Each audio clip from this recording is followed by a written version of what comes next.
You are more than just walking karma. You are judgment itself. If this person knew you had strong ties to Osiris and Anubis, they would not have treated you the way they did. So this was definitely one of my more spiritual dreams. And although I do enjoy relaying the dreams of messages of things that can actually and do actually take place in the 3D, the more spiritual ones I just appreciate on a whole different level, right? So the best way I can describe this dream to give it like some relevance that people might understand. If you've ever seen that movie Gods of Egypt, and it came out like a while ago, I didn't really care for it. I thought it was going to be so much better than it was. But I guess they do that when they make the trailers. They always put the best parts in the trailer. So you think the movie's going to be like awesome, and then you go see it and you just end up disappointed. But I'm not really here to talk about that. If you've ever seen that movie, Gods of Egypt, this is really the best way that I can kind of describe this. When the young woman in the movie dies and she goes down through like the 9 gates of the afterworld, and she's led by Anubis, and then she goes to have her heart weighed against a feather. This is literally the best way that I can describe that. So in this dream, I'm looking at this long line of souls that's waiting to have their hearts weighed against the feather, right? They're in the afterlife. And this sister, this is someone's older sister. And I keep having these dreams about these karmic family members. And it just seems to be a huge emphasis on sisters, right? So this person's sister is in line. And when I tell you this person's sister is up next, she doesn't even have the chance to have her heart weighed on the scale. This younger sister, who turns out to be a reincarnated deity, literally stands up and says no. She's like, no, this person, they do not get to ascend into heaven. I don't care what they've done. I don't care what mistakes they've tried to correct later on in life. This person does not get to ascend. This person is just corrupt and selfish, right? So this divine feminine, this younger sister, is a divine feminine, and she is a deity reincarnate. When she was on this earth, she had a mission that she needed to carry through. She is a deity incarnate. Now, in the dream, it does not specify which deity reincarnate that this younger sister is, but I just have strong feelings that she's either Ma'at or she's someone of the Kemetic pantheon. But I'm having like strong ties to Ma'at, because this person, like this divine feminine, this deity, her words had like weight. They carried major weight. Like when she spoke, she was not even questioned. She was not even questioned. The minute that she said no, like there was no question from there, right? So this deity reincarnate, she starts revealing like numerous instances of this person being selfish and boldly enough, right? Oddly enough, right? Oddly enough, the straw for this deity that broke the camel's back was this older sister taking your room.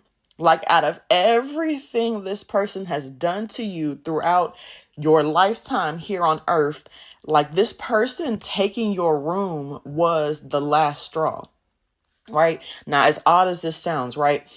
I don't know if this was time traveling or probably more like dimension jumping, but this deity reincarnate shows a scene. Like she not reenacts, but she shows a scene where they were younger. They appeared to be teenagers at the time, right? Still living at home with their parents.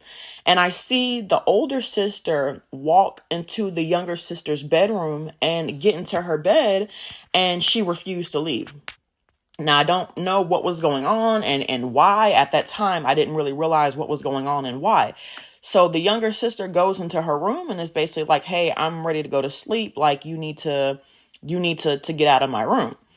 And as the younger sister is demanding the older sister leave, the older sister tells her, like, look, I'm tired. I'm not moving. I'm sleeping here. You go sleep in my room. So the younger sister goes, and she's pretty pissed. Like this deity incarnate is pissed. And this deity incarnate in the dream, actually, she knows who she is. Even as she's the younger sister, even as she's being treated this way, even as she's going through her 3D experience, she's fully aware of who she is. And she's fully aware that she is a deity reincarnate. So she goes to the younger sister goes to the older sister's room, and the room is filthy, y'all. I mean, filthy to say the least. There's trash, there's food everywhere, dishes and stuff, old bottles of juice and soda. The bed is unmade, the sheets are dirty. I mean, I'm not even going to just continue to get into detail. Just use your imagination. The room was filthy. And this divine feminine was disgusted.